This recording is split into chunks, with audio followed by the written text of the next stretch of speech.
এখানে সব, এইটা ফার্সি শব্দ, বারাতটা আরবি শব্দ, তাহলে ওটা যৌগিক মিশ্রিত শব্দ, দুইটা শব্দ দুই ভাষা থেকে। অনেক সময় বাংলাদেশ বা আমাদের বাংলাতেও কিন্তু এরকম মিশ্রিত শব্দ আছে। আর লাইলাতুল কদর এটার শব্দের অর্থ ভাগ্য রজনী।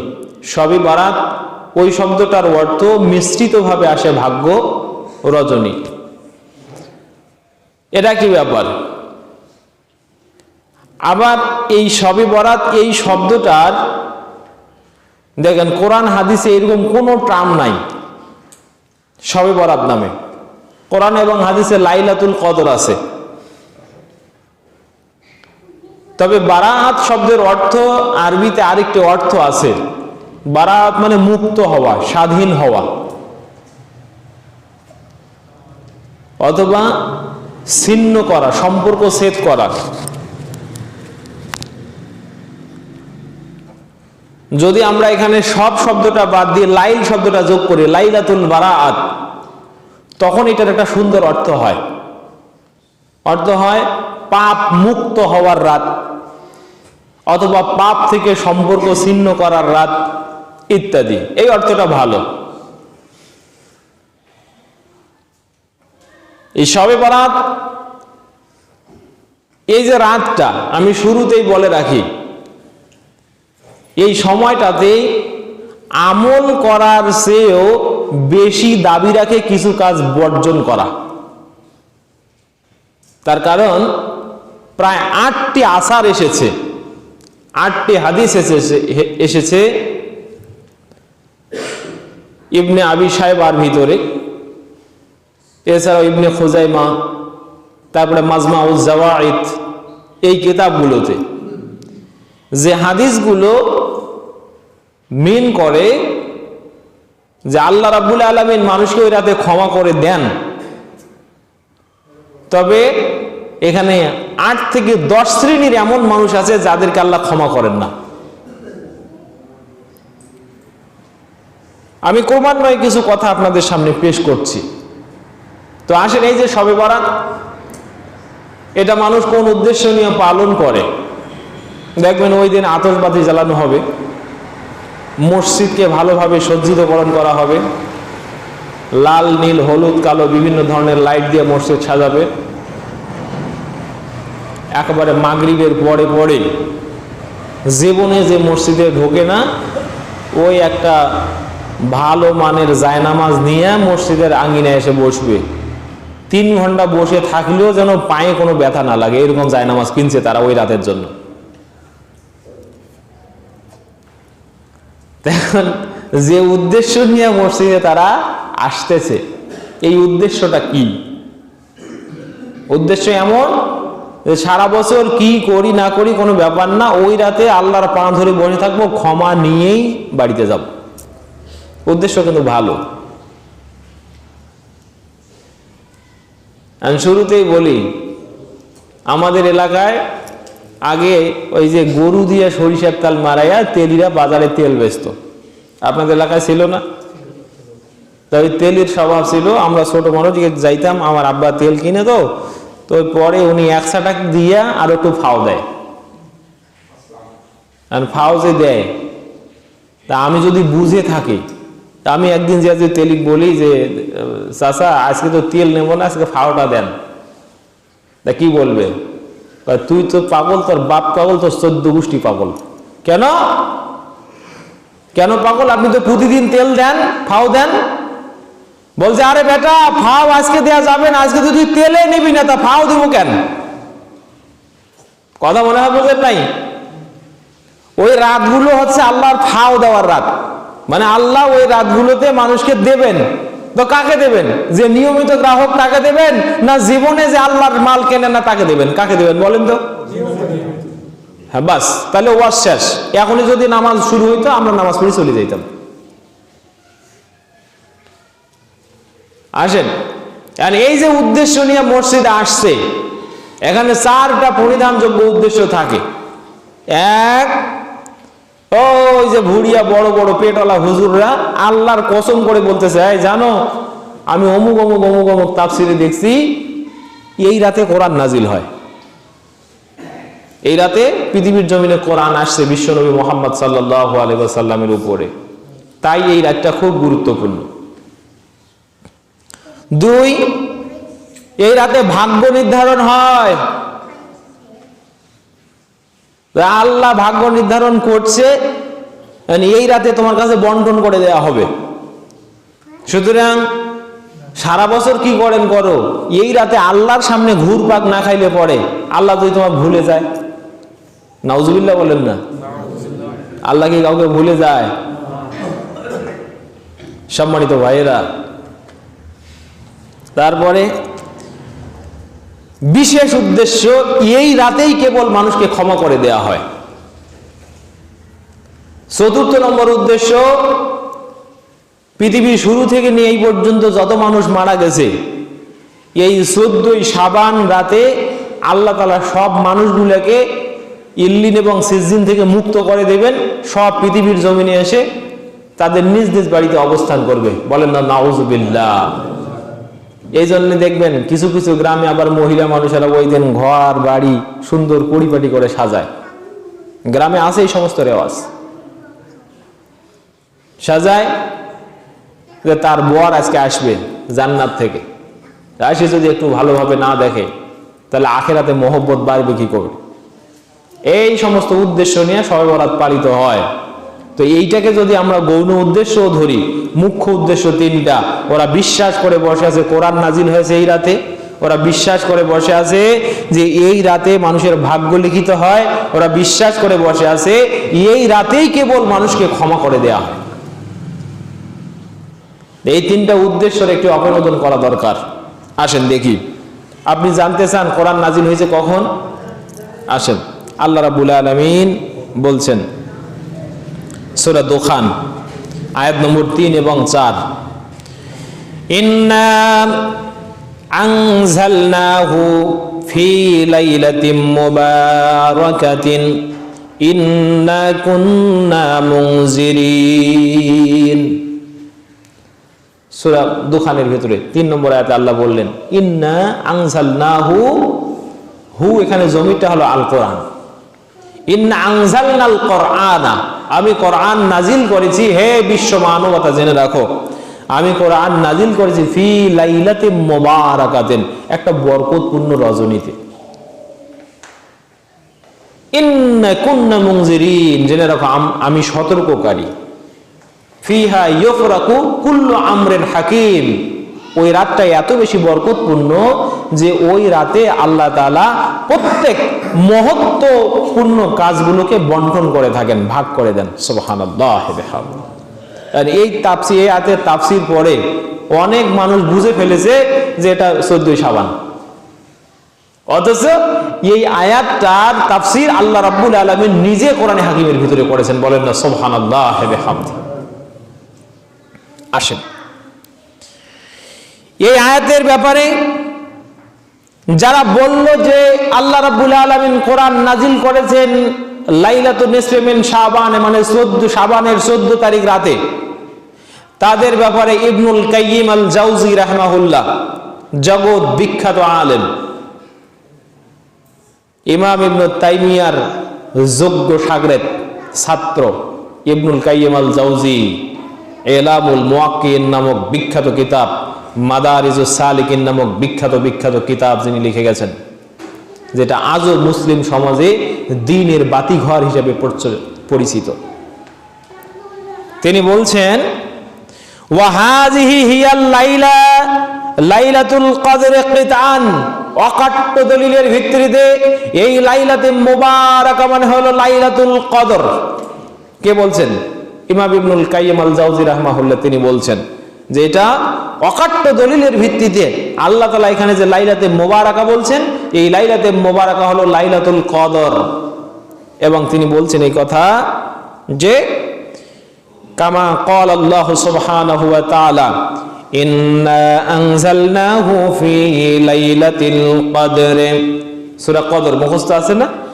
তিনি এই দলিল দিয়েছেন যে আল্লাহ তাআলা ওখানে বললেন লাইলাতে মুবারাকা, আর এখানে বললেন লাইলাতুল কদর।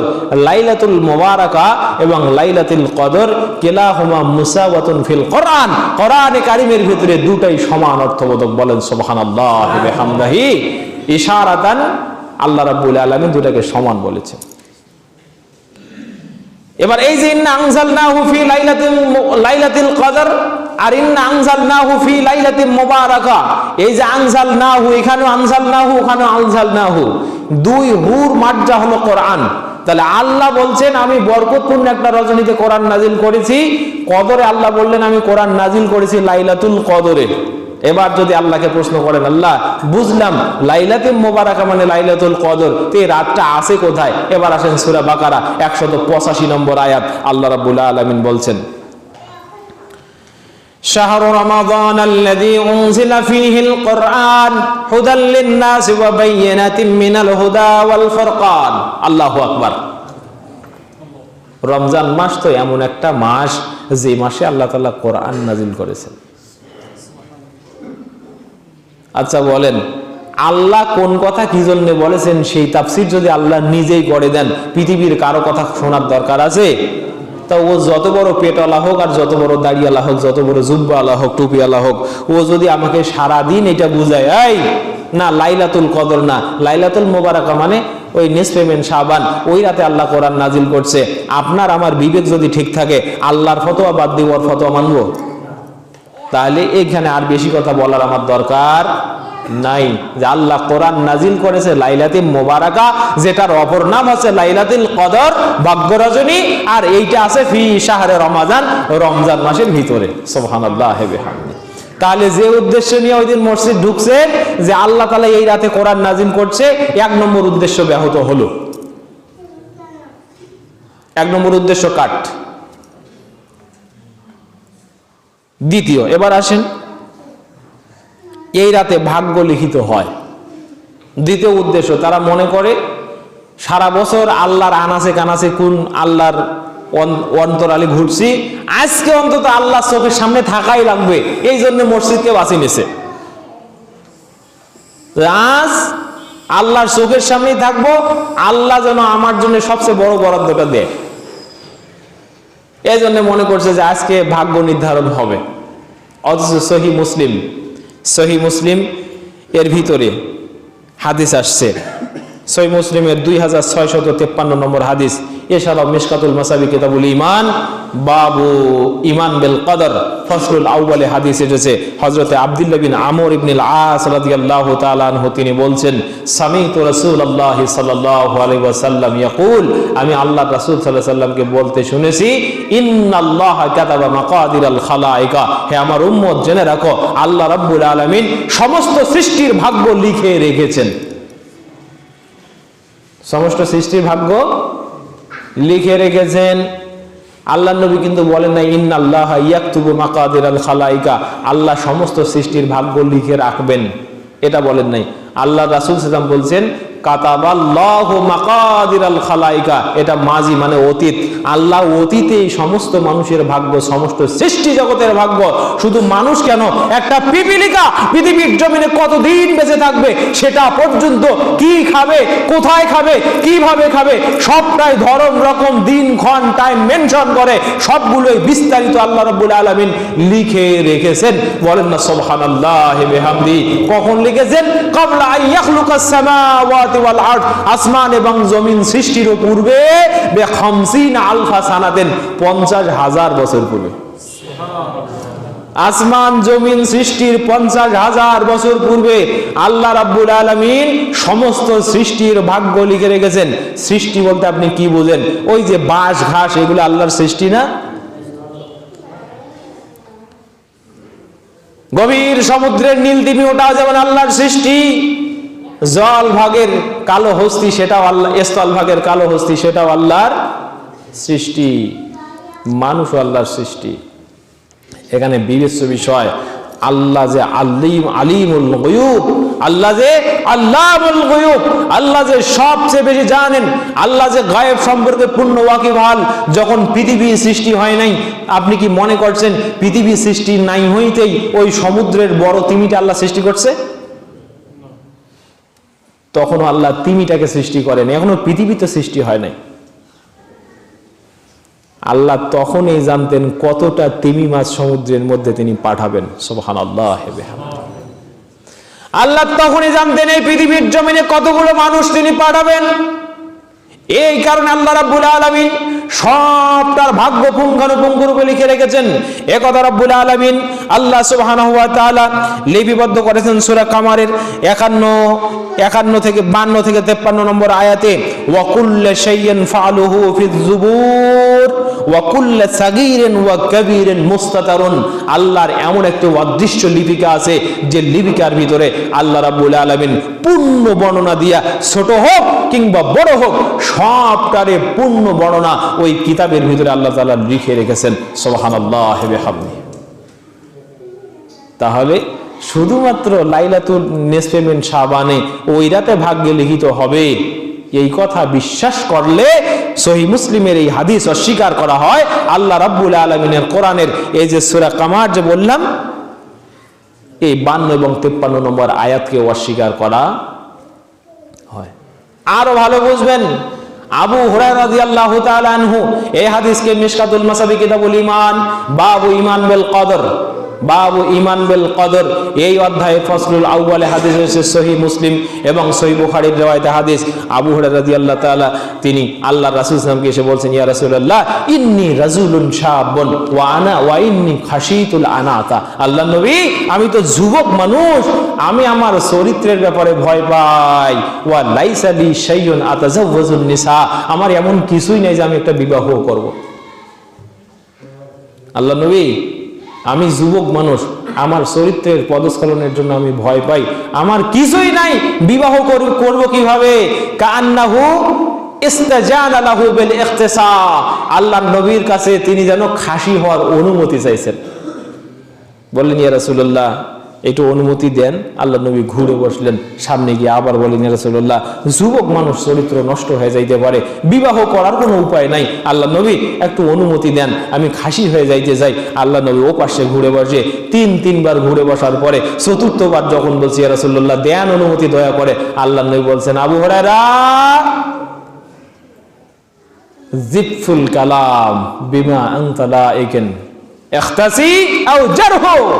আবু হুরায়রা, তোমার জন্য আল্লাহর কলম যা লিখে দিয়েছে ও কালি তো লেখা অবস্থা এখন শুকিয়ে গেছে, মানে এখন শুধু লেখাটাই পড়ে আছে, তুমি কি করবা আমি জানি না, হয় খাসি হও না হয় ওই অবস্থায় থাকো। আচ্ছা বলেন, নবী যদি বিরক্ত হয় এই কথা কয়, তাহলে কি সাহাবীর বুঝছে যে ওনাকে খাসি হওয়ার অনুমতি দিছে? আবু হুরায়রা রাদিয়াল্লাহু খাসি হইলেন না।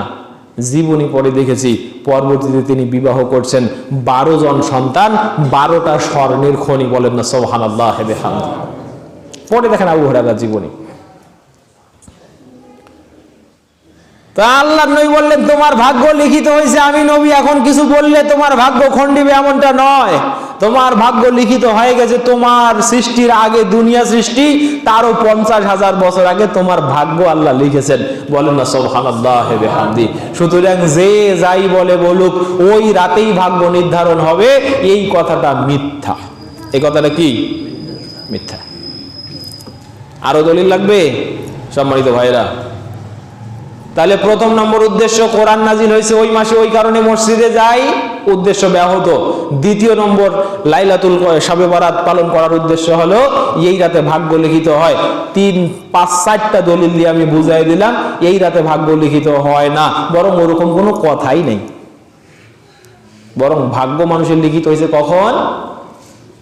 আমার সৃষ্টির আগে না, এই দুনিয়া আসমান জমিন সৃষ্টির 50,000 বছর আগে। আপনি মনে করে থাকেন আপনার মাথায় কথা খেলবে না যে আল্লাহ তখন কিভাবে বুঝলো? ভাই, আপনার কাছে অতীত, বর্তমান আর ভবিষ্যৎ আছে, কিন্তু আল্লাহর কাছে অতীতও নাই, ভবিষ্যৎও নাই, আল্লাহর কাছে সবটাই বর্তমান। সুবহানাল্লাহি ওয়া বিহামদিহি। আল্লাহ তো সবকিছুর রক্ষক, তিনি সবটাই নিয়ন্ত্রণ করেন, সবটাই তার কাছে বর্তমান। আল্লাহর কাছে অতীত বলতে কিছু, আল্লাহ তখনও যেমন এখনো তেমন। আর আমরা যেটাকে ভবিষ্যৎ বলি, তখনও আল্লাহ থাকবেন তেমন। ভালোভাবে বুঝবেন কথা। এই কারণে আল্লাহ সব জানেন। সম্মানিত উপস্থিতি, এবার আসেন যে জায়গায় সবচেয়ে বেশি দুর্বলতা, এই রাতে মানুষকে ক্ষমা করে দেয়া হয়। এ ব্যাপারে ইবনে মাজাতে একটা হাদিস আসছে, হাদিসের বর্ণনাকারী আমিরুল মুমিনিন আলী ইবনে আবি তালিব রাদিয়াল্লাহু তাআলা আনহু ওয়া কাররামাল্লাহু ওয়াজহাহু। আলী ইবনে আবি তালিব, আলী রাদিয়াল্লাহু তাআলা আনহু, তিনি হাদিস বর্ণনা করছেন। হাদিস এসেছে ইবনে মাজার ভিতরে। হাদিসটা বলার আগে আপনাকে এই হাদিসটার প্রকৃত অবস্থাটা বুঝাই। এই হাদিসটি জাল, মৌজু। এই হাদিসটি জাল, মিথ্যা। মৌজু মানে মিথ্যা, জাল মানে একেবারে টাটকা মিথ্যা। জাল বোঝেন না আপনারা? জাল, হ্যাঁ, জাল মানে ওই মাছ ধরা জাল। জাল মানে কি? মিথ্যা, টাটকা মিথ্যা। কেন মিথ্যা? এর সনদে ইবনু আবি সাবরা নামে একজন রাবী আছেন, যিনি হাদিস জালকারী। কথায় কথায় বলতেন নিজের কথা, যে আল্লাহর নবী এটা কথা বলছে। এইরকম ব্যক্তিকে বলা হয় হাদিস জালকারী। নিজের কথা বলতেছে কিন্তু যোগসূত্র লাগে দেয় যে রাসূল বলছে। নাউজুবিল্লাহি মিন যালিক।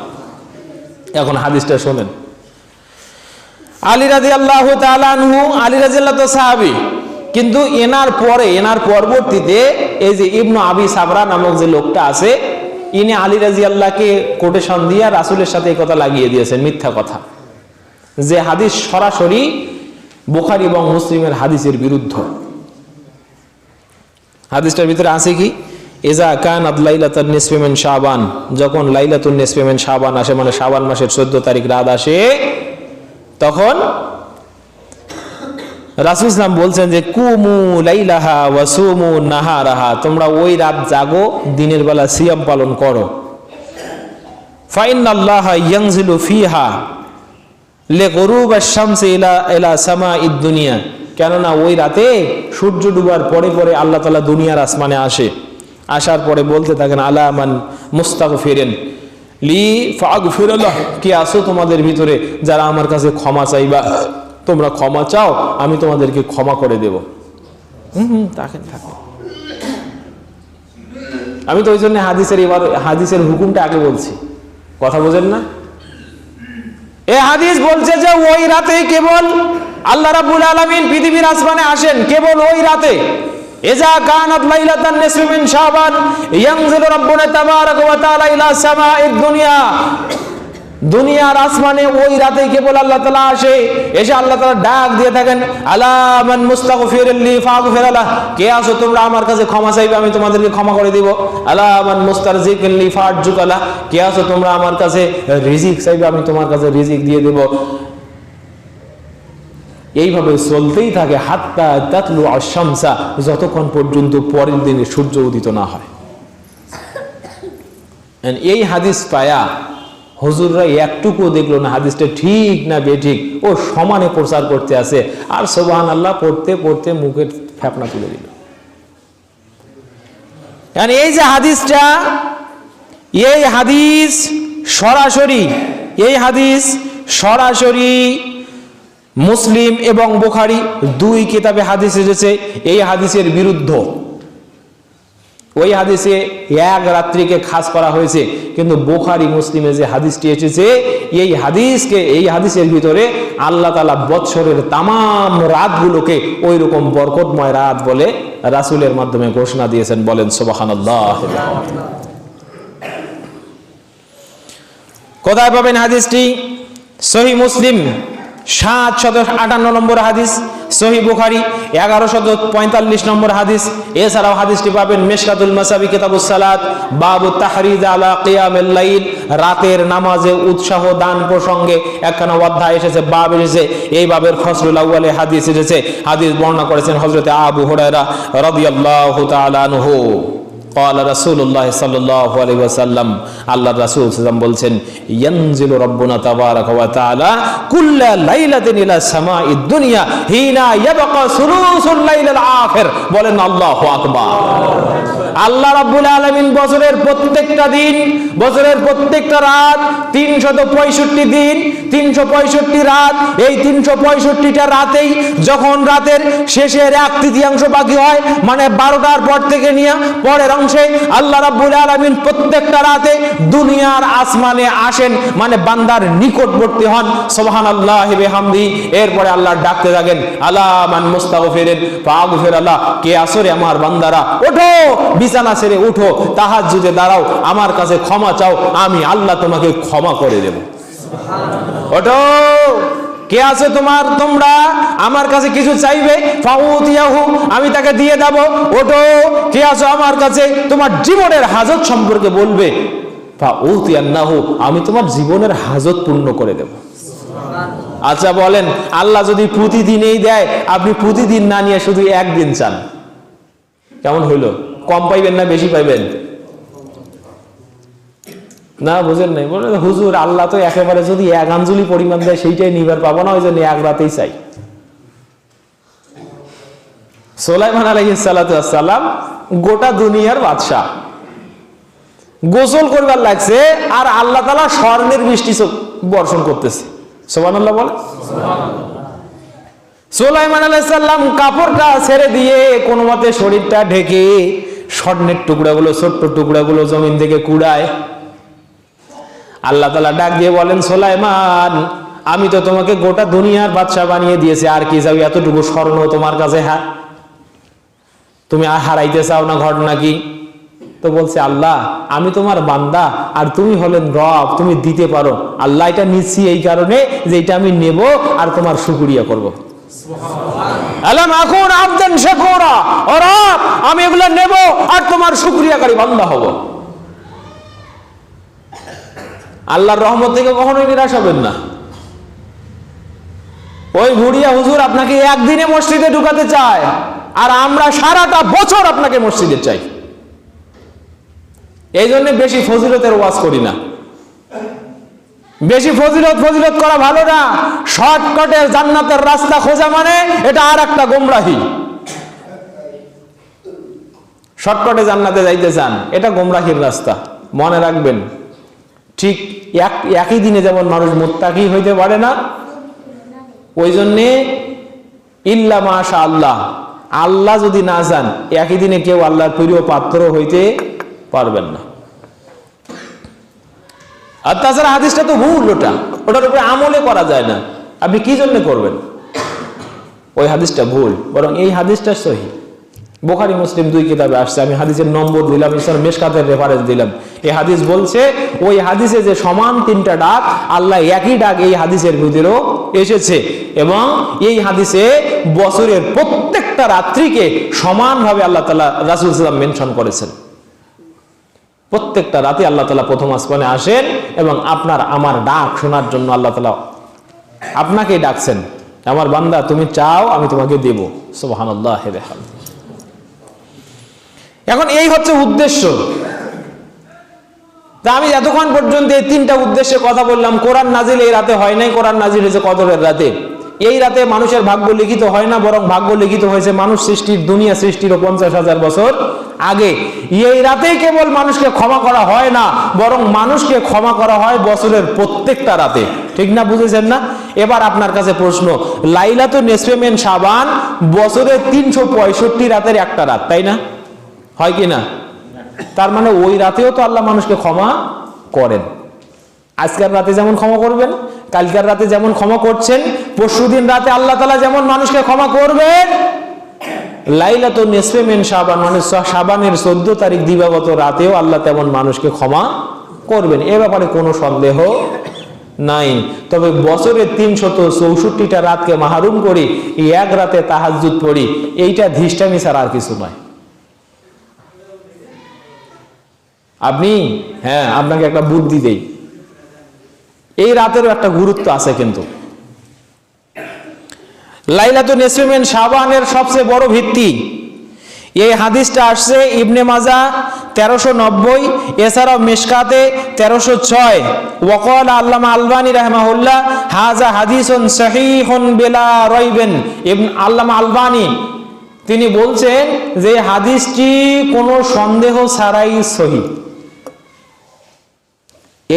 এই হাদিসটিতে শাবান মাসের 14 তারিখের রাতের ভিত্তি আছে। হাদিসটা কি এবার শোনেন। আন আবি মুসা আশআরী রাদিয়াল্লাহু তাআলা আনহু, আবু মুসা আশআরী রাদিয়াল্লাহু তাআলা আনহু তিনি বলছেন, ক্বালা রাসূলুল্লাহ সাল্লাল্লাহু আলাইহি ওয়াসাল্লাম, আল্লাহর রাসূল সাল্লাল্লাহু আলাইহি ওয়াসাল্লাম বলেছেন, ইন্নাল্লাহা লা ইয়াত্তালিউ ফি লাইলাতান নিসফি মিন শাবান, আল্লাহ তাআলা শাবানের রাত্রিতে মানুষের কাছাকাছি হন, মানে আল্লাহ উদিত হন প্রথম আসমানে। ফায়াগফিরু জামিআ খালকিহি, তাম সৃষ্টি জগতের সব পাপীগুলোকে ক্ষমা করে দেন। ইল্লা লিমুশরিকিন আও মাশাহিনিন, বরং দুই ব্যক্তিকে ক্ষমা করেন না। এক, যে মুশরিক, যে শিরিক করে, এই শিরিককারীকে ক্ষমা করেন না। আও মুশাহিনিন, এবং যে হিংসুক, হিংসুককে ক্ষমা করেন না। তাহলে আল্লাহ রাসূল ইসলাম ওই রাতে তাকিদ দিচ্ছেন। দেখেন, লাইলাতুল নিসফি মিন শাবানে আজকের রাতেও যেমন আল্লাহ প্রথম আসমানে আসবেন, ওই রাতেও আসবেন, নিশ্চিত আসবেন। যেহেতু আল্লাহ প্রতি রাতে আসেন, ওই রাতেও আসবেন। তো থাকে না, একই পরিবারে 10 ভাই আছে, তা বাবার কাছে 2টা ছেলের গুরুত্ব একটু বেশি থাকে না, নাই বলেন তো? থাকে। ওই 2টা ছেলের কথা একটু বেশি শুনতে চায়, তাদেরকে একটু বেশি উৎসাহ উদ্দীপনা দেয়, তাহলে তার আচরণ ভালো। আমি আপনাকে অ্যাপ্রোপ্রিয়েটলি বুঝাতে পারছি না। থাকে এরকম কিছু রাত, যেমন 2 ঈদের রাত একটু বেশি গুরুত্বপূর্ণ, জুমার রাত একটু বেশি গুরুত্বপূর্ণ। সমানভাবে বছরের সব রাতই গুরুত্বপূর্ণ, কিন্তু কিছু কিছু রাত আছে একটু বেশি গুরুত্বপূর্ণ। যেহেতু এই হাদিসটা আছে, এবং যুগ শ্রেষ্ঠ মুহাদ্দিস আলবানী রাহিমাহুল্লাহ তিনি বলছেন, হাযা হাদিসুন সহিহুন বিলা রাইবিন, সন্দেহাতীতভাবে এই হাদিসটি সহিহ। কেন সহিহ? তিনি আবার এটা সহিহ বলছেন, এই হাদিসটা বর্ণনা করছেন এখানে কয়েকজন রাবী, আবি মুসা আশআরী, মুআজ বিন জাবাল, আবু সালাবা খুশানী, আব্দুল্লাহ বিন আমর, আবু হুরায়রা, আবু বকর সিদ্দিক, আব্দুল্লাহ আউফ বিন মালিক সহ 7 জন প্রসিদ্ধ রাবী, মুসনাদে আহমদ সহ, মুসনাদে বাজ্জার, মাজমাউজ জাওয়ায়েদ, তারপরে ইবনে খুজাইমা, এরপরে তাবারানী, এইগুলো কিতাবে এই হাদিসগুলো ঘুরে ফিরে বিভিন্ন সনদে আসছে। এই যে সনদের আধিক্যতার কারণে, তবে ব্যক্তিগত মানে এককভাবে প্রত্যেকটা হাদিসে দুর্বল, এককভাবে প্রত্যেকটি হাদিসই দুর্বল, কিন্তু সনদের আধিক্যতার কারণে আলবানী রাহিমাহুল্লাহ সহ আর অনেক মুহাদ্দিস বলেছেন যে যেহেতু এতগুলো আসার আছে, তাই লাইলাতুল নিসফি মিন শাবানের একটা ভিত্তি আছে। এবার আসেন দেখেন, কোন হাদিসে আসছে আল্লাহ সকলকে ক্ষমা করেন না মুশরিককে, হিংসুককে। আর এক হাদিসে আসছে, আবু হুরায়রা রাদিয়াল্লাহু হাদিস, আল্লাহ সকলকে ক্ষমা করেন না মুশরিককে, পিতামাতার অবাধ্যকে। এরপরে মুআজ বিন জাবালের হাদিসে আসছে, আল্লাহ তাআলা সকলকে ক্ষমা করেন না যারা ঝগড়াটে ব্যক্তিকে। এরপরে আসছে, আল্লাহ সকলকে ক্ষমা করেন না শুধু খেয়ানতকারীকে। দেখেন 5-6টা বলে ফেলছি, এই রকম ব্যক্তিগুলাকে। তাহলে আপনি যদি ওই রাতের বরকত চান, আপনাকে বুকে হাত দিয়ে বলতে হবে, আল্লাহ আমি মুশরিক নই। কি নই? পিতামাতার অবাধ্য নই, আমি ঝগড়াটে নই, আমি খেয়ানতকারী নই। বলতে পারবেন? হ্যাঁ, আপনি বলেন, আমি গীবতকারী নই। আমি শুরুতেই বলছি না, এই রাতে ইবাদত যা করবেন তারও আগে আপনাকে সচেতন হবে কি কি ছাড়বেন। তা আল্লাহর কাছে তওবা করেন, আল্লাহ প্রত্যেক দিনে রাতেই তো তোমার কাছে ক্ষমা চাই, তা তোমার রাসূল যে ওয়াদা করছে তুমি নাকি ওই রাতে সবাইকে ক্ষমা করো, আমার বিশ্বাসও আছে। তো আল্লাহ আমি আগেই তোমার কাছে তওবা করে এনেছি, ক্ষমা তোমার কাছে চাই। শিরকের যে গুনাহটা ছিল ছেড়ে দিলাম, আর করব না। পিতামাতার অবাধ্যতার যে গুনাহ ছিল তওবা করলাম, আর কখনো পিতামাতার অবাধ্য হব না। মানুষের গীবত করার যে আমার চোখে যে একটা জিহ্বায় যে একটা স্বাদ ছিল, আজকে থেকে ছেড়ে দিলাম, আর গীবত করব না। আল্লাহ অন্যের প্রতি হিংসা করব না, কারো খেয়ানতি করব না। আল্লাহ এই পাপগুলো থেকে ফিরে আসলাম, তুমি আল্লাহ দয়া করে আমাকে মাফ করো। বলতে পারবেন? হুজুর পারবো, এই বছর আল্লাহর পা ধরে মাফটা নেব, যেই দিন 14 শাবান যাবে তারপরে আবার করব। সম্মানিত ভাইরা, এই ফন্দি ফিকিরে অনেক মানুষ বসে থাকে। তা আল্লাহ তো এরকম ফন্দিবাজি জানে না? নাই, জানে না, জানে। সুতরাং খুব সাবধান, প্রত্যেকটা রাতের বরকত যদি নিতে যান আপনাকে সতর্ক থাকতে হবে, খুব সাবধান। মুসলমানই অত সোজাও না, আবার যারা করতে পারে তাদের জন্য খুব সোজা। আল্লাহ রাব্বুল আলামিন আমাদেরকে তৌফিক দান করুক, বলেন আমিন। তাহলে যতটুকু কথা বলছি, লাইলাতুন নিসফে মিন শাবান আসলে কোনো উদ্দেশ্য নিয়ে পালন করা যাবে না, কোনো উদ্দেশ্য নেই। উদ্দেশ্য একটাই, প্রতি রাতে আল্লাহর কাছে ক্ষমা চাই, ওই রাতে না হয় বেশি চাবো। জামাতবদ্ধ ভাবে না, একা একা, জামাতবদ্ধ ভাবে নয়, একা একা। প্রত্যেকটা বাড়িতে আপনার নিজস্ব ইবাদতের একটা জায়গা থাকবে, যেটা থাকবে কোলাহল মুক্ত, পরিষ্কার পরিচ্ছন্ন। জায়গাটা এমন হবে যে ওখানে দাঁড়ালেই আপনার হৃদয়টাতে একটু শান্তি শান্তি লাগে। এরকম একটা জায়গা বেছে নেবেন প্রত্যেকটা রাতের জন্য, ওই জায়গাটাতে দাঁড়িয়ে সালাত আদায় করবেন। প্রত্যেকটা রাতে আল্লাহর কাছে ক্ষমা চাইবেন। যদি প্রত্যেক রাতে চাইতে পারেন তাহলে প্রত্যেক রাতে তো আল্লাহ আপনাকে ক্ষমা করবেনই। এমনও হইতে পারে আপনি যদি গতানুগতিক প্রতি রাতে আমল করেন, আল্লাহ প্রতি রাতের মতো হয়তো আজকে করে নাই, কালকে করে নাই, কিন্তু 14 শাবানে কবুল করে নেবেন। সুবহানাল্লাহ। ভিত্তি এইটুকুই, এর চেয়ে বেশি বাড়াবাড়ি করার কোনো ক্ষমতা। আর আমি এমন ধিষ্টামিও দেখাবো না, যেহেতু এতগুলো হাদিস আছে, আমি রাতটাকে একবারে উড়িয়ে দেওয়ার সাধ্য আমার নাই। আমি নিতান্তই মধ্যমপন্থী কথা বলে থাকি, এরভাবে বলছি। মুহাদ্দিসিনে কেরাম অনেক কথা বলেছেন যে এতগুলো হাদিস আছে, তাই রাতটার একটি ভিত্তি আছে। ভিত্তিটা কি? আপনার ক্ষমার জন্য। আপনি ক্ষমা চান আল্লাহর কাছে। আর তারও আগে এই যে 6টা 7টা 8টা পাপের কথা বললাম, এই পাপগুলো ছেড়ে দেন।